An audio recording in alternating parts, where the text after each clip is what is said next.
teadvuse poolt eredalt ja selges vormis haaratud objekt või mõtteahel korraga käepärast objektide või mõtteahelate hulgast. Või täpsustatult, tähelepanu on psüühilise tegevuse suunamine objektile, millel on isiksuse jaoks püsiv või hetkeolukorrast lähtuv tähtsus.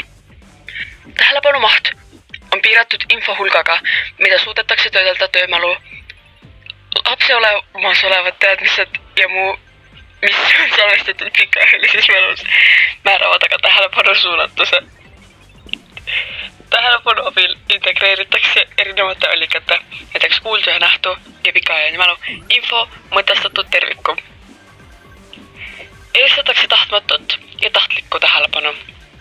Tahtmatu tähelepanu mehhanismiks on orienteerumisrefleks ning see rakendub silmatorkava välise stiimuli mõjul.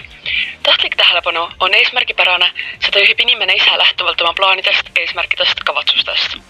Tahtliku tähelepanu abil valitakse info, mida edasi töödelda ning surutakse alla, lükatakse kõrvale ebaoluline. Tegelikkuses on tahtlik ja tahtmatu tähelepanu seotud ning toimivad enamasti korraga.